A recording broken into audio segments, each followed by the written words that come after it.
Hello friends, good morning, जय माताजी। हूँ नीता રાજપૂત મારા બ્લોગમાં તમારા બધાનું સ્વાગત કરું છું। તો આજે સવારમાં વાસણ ઘસી કાઢ્યા, કારણ કે આજે દવાખાને જવું છે। તો પહેલાં સફાઈ કરી દીધી રસોડાની, તો જોઈ લો।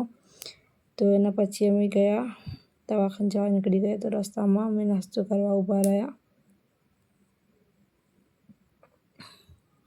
દાબેલી મંગાવી, તો દાબેલી મંગાવવા રાહ જોતા હતા। એના પપ્પા ભૂખ લાગી ગઈ, તો ચલ દાબેલી આવી ગઈ એટલામાં, તો એ દાબેલી ખાવાની શરૂ કરી દીધી। જો ભૂખ્ખડ દાબેલી ખાવા બેસી ગયા। દાબેલી ખાવા શરૂ કરી એમને। તો ચલો નાસ્તો કરીને પછી જઈએ હોસ્પિટલમાં મમ્મીને મળવા। તો જો અમે આવી ગયા છીએ હોસ્પિટલમાં। તો મમ્મી બીમાર થઈ ગઈ હતી, મમ્મીને મળવા બધા આવ્યા છે। આ માસીના દીકરાના બહુ છે, મતલબ ભાભી। આ મારા કાકાના દીકરાના બહુ છે, એ પણ મારા બે ભાભી છે। રાજલ ભાભી, વર્ષા ભાભી, ભાવના ભાભી, કરણભાઈ છે, અતુલભાઈ, રણવીરભાઈ, કાળુભાઈ કહીએ અમે એમને, ભરતભાઈને, મવદભાઈ।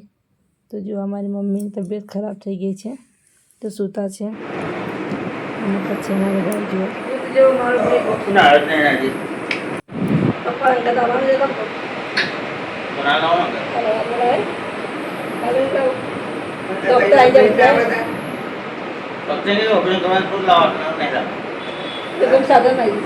જરૂર નહીં પડી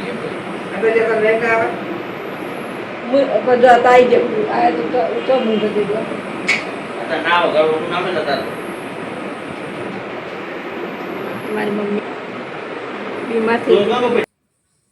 તો એના પછી અમે નીકળી ગયા ઘરે જવા માટે રાત્રે મોડા, કે મોડા સુધી હોસ્પિટલમાં રહ્યા। તો રાત્રે જો રોડ કેટલો સુમસાન છે, એ એકદમ ઠંડુ મસ્ત ઠંડુ, એટલું મતલબ મગજ આમ દિમાગ શાંત થઈ ગયું। એટલો મસ્ત રોડ ખાલી હતો, કોઈ શોર નહીં, કંઈ જ નહીં। અને જો હું કેટલી મસ્ત આવું છું એમાં, મને બહુ ગમ્યું વાતાવરણ, એન્જોય કર્યું।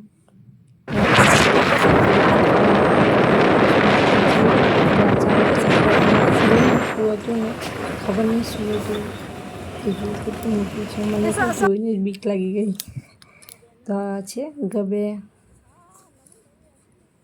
કેટલું સરસ સજાવ્યું છે ગબેનું સર્કલ। તો જો કેટલું મોટું છે આ, બાપરે બાપ। આમ બાજુમાંથી નીકળીએ તો બીક લાગે કે આપણી ઉપર પડે।